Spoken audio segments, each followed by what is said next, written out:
আজকে আমি তোমাদের ভূগোলের প্রাকৃতিক ভূগোল থেকে 5টি প্রশ্ন জানাবো আর আঞ্চলিক ভূগোল থেকে জাস্ট 3টি প্রশ্ন বলবো। মোট 8টি প্রশ্ন, থাম্বনেলে তোমরা যেমন দেখেছো সেইভাবেই 8টি তোমাদেরকে প্রশ্ন বলবো। যারা এখনও সেই অর্থে ভূগোলটাকে কমপ্লিট করতে পারোনি, সমস্ত বইটাকে পড়ে শেষ করতে পারোনি, তাদের জন্য স্পেশালি আজকের এই সাজেশন ভিডিও। তাই তোমরা প্রথম থেকে শেষ পর্যন্ত ভিডিওটি দেখো। যদি ভালো লাগে একটা লাইক করে দিও, আর চ্যানেলে নতুন হয়ে থাকলে চ্যানেলটাকে সাবস্ক্রাইব করে পাশের বেল আইকনটা প্রেস করে নোটিফিকেশনটা অল করে রেখো। চলে আসবো সরাসরি প্রশ্নতে। তোমরা তোমাদের প্রাকৃতিক ভূগোলের যে প্রথম অধ্যায়টি রয়েছে বহির্জাত প্রক্রিয়া ও তার দ্বারা সৃষ্ট ভূমিরূপ, এখান থেকে তোমরা 5 নম্বরের প্রশ্ন তৈরি করবে। হিমবাহের ক্ষয় অথবা সঞ্চয় কার্য 2025-এর জন্য এই 1 নম্বরের প্রশ্নটি মোস্ট ইম্পর্টেন্ট। সৃষ্ট 3টি ভূমিরূপ সচিত্র বিবরণ দাও। দেখো, আমি এই প্রশ্নটায় 5টা স্টার চিহ্ন দিয়েছি, অত্যন্ত গুরুত্বপূর্ণ। নেক্সট তোমরা প্রশ্ন করবে, হিমবাহ ও জলধারার মিলিত কার্যের ফলে সৃষ্ট 3টি ভূমিরূপের সচিত্র বিবরণ দাও। আর একটি তোমাদের প্রশ্ন বলবো, সেটি হচ্ছে নদীর ক্ষয় অথবা সঞ্চয় কার্যের ফলে সৃষ্ট 3টি ভূমিরূপ এর সচিত্র বিবরণ দাও। তোমাদেরকে বলবো এই 3টে প্রশ্ন তোমরা যদি ভালো করে তৈরি করতে পারো, এখান থেকে তোমরা একটা প্রশ্ন 100% টেস্ট কি ফাইনালে কমন পাবে। ওকে, আর একটা আমি তোমাদের প্রথম অধ্যায় থেকে অতিরিক্ত রূপে দিয়েছি, যদি পারো তোমরা সময় যদি তোমাদের থাকে এই প্রশ্নটা একটু দেখে রাখবে। শুষ্ক অঞ্চলে বায়ু ও জলধারার মিলিত কার্যের ফলে গঠিত 3টি ভূমিরূপের সচিত্র বর্ণনা দাও। ওকে, তাহলে তোমরা টেস্ট পরীক্ষার জন্য 3টে প্রশ্ন খুব ভালো করে তৈরি করবে, তাহলে তোমরা একটা প্রশ্ন শিওর কমন পেয়ে যাবে। তোমাদের প্রাকৃতিক ভূগোল থেকে 5 নম্বরের 2টো বড় প্রশ্ন করতে হয়। 3টে প্রশ্ন বললাম, একটা প্রশ্ন তোমার কমপ্লিট হয়ে গেল। নেক্সট বায়ুমণ্ডল, এখান থেকে তোমরা একটা প্রশ্ন তৈরি করো, জাস্ট একটি প্রশ্ন। দেখো, আমি 5টা স্টার চিহ্ন দিয়েছি। বায়ুমণ্ডলে বায়ুর চাপের তারতম্যের কারণগুলি লেখো। এই প্রশ্নটা মোস্ট ইম্পর্টেন্ট এটা। আর যারা ভূগোলটা ইতিমধ্যে কমপ্লিট করে ফেলেছো তাদের জন্য আমি আরো অতিরিক্ত 2টো প্রশ্ন বলবো। একটি হচ্ছে বায়ুর চাপ বলয়ের সাথে নিয়ত বায়ুর সম্পর্ক, আর বৃষ্টিপাতের শ্রেণী বিভাগ করো, যে কোনো এক প্রকার বৃষ্টিপাত চিত্র সহ ব্যাখ্যা করো। এই ক্ষেত্রে তোমাদের বলবো শৈলক্ষেপ বৃষ্টিপাতটা একটু ভালো করে তৈরি করতে। ওকে, তাহলে প্রথম অধ্যায় থেকে তোমরা 3টে প্রশ্ন, আর দ্বিতীয় অধ্যায় এই বায়ুমণ্ডল থেকে তোমরা একটি প্রশ্ন তৈরি করবে। নেক্সট চলে আসবো পরের অধ্যায় বায়ুমণ্ডল। এখান থেকে যেটা 2025-এর জন্য মোস্ট ইম্পর্টেন্ট, সেটি হচ্ছে জোয়ার ভাটা সৃষ্টির কারণ ও তার ফলাফল লেখো। ভিভিআই প্রশ্ন।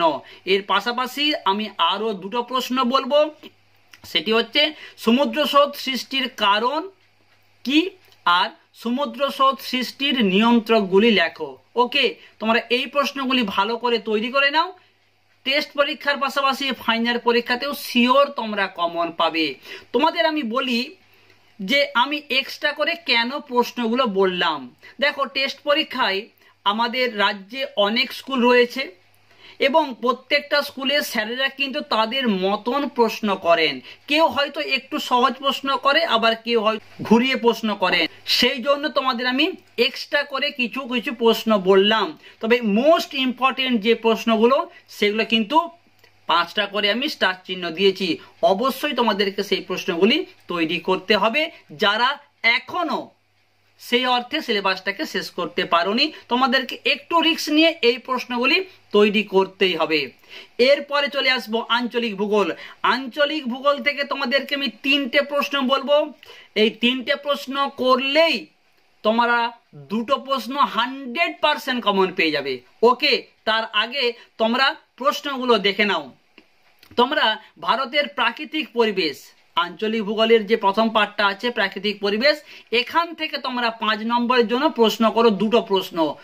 একটা এই দুটো প্রশ্ন তৈরি করলে একটা প্রশ্ন 100% কমন পাবে।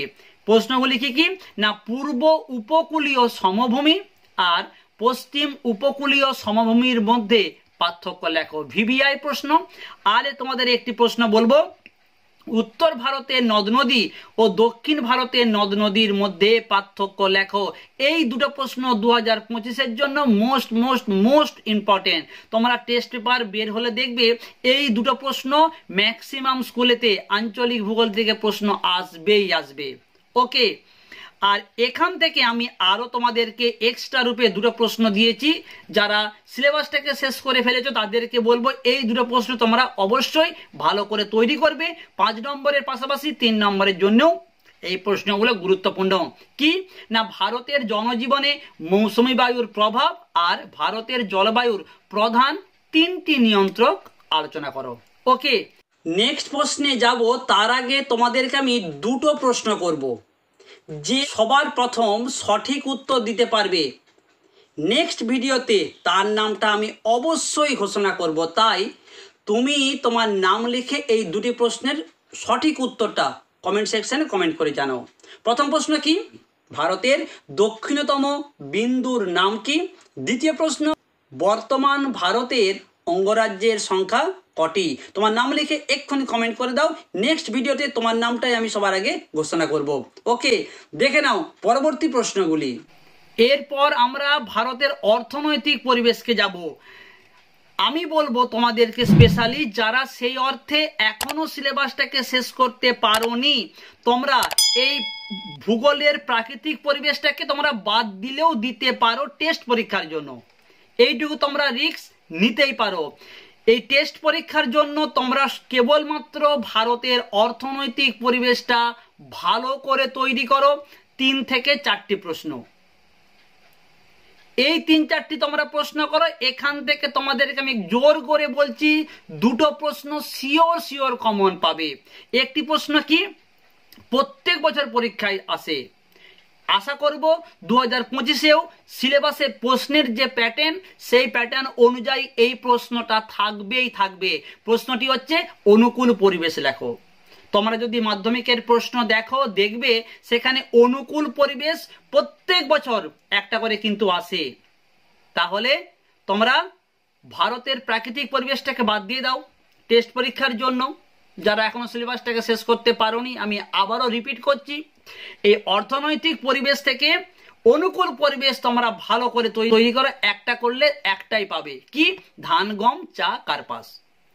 ভালো করে তৈরি করে ফেলো, 100% তোমরা কমন পেয়ে যাবে। একটা প্রশ্ন কমপ্লিট।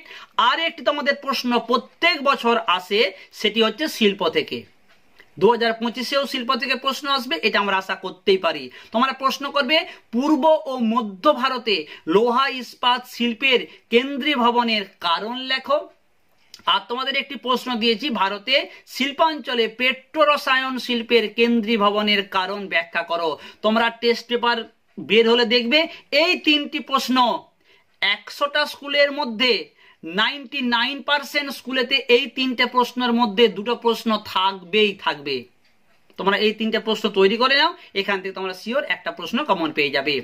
এর পাশাপাশি আমি আরো দুটো প্রশ্ন তোমাদেরকে দিয়েছি এক্সট্রা রূপে। যারা সিলেবাসটা শেষ করেছো তাদের বলবো এই প্রশ্নগুলো 5 নম্বর বা 3 নম্বরের জন্য কিন্তু গুরুত্বপূর্ণ। তোমরা প্রশ্ন করবে ভারতের জনসংখ্যা বন্টনের তারতম্যের কারণ কি? আর একটি তোমাদের প্রশ্ন দিয়েছি, ভারতে নগর গড়ে ওঠার প্রধান কারণগুলি আলোচনা করো। তোমাদেরকে আমি যেইভাবে প্রশ্নগুলো বললাম সেইভাবে তোমরা প্রশ্নগুলো তৈরি করো। তোমরা পরীক্ষাতে 100% কমন পাবে। ওকে, ভালো থেকো, দেখা হচ্ছে নেক্সট একটা ভিডিওতে।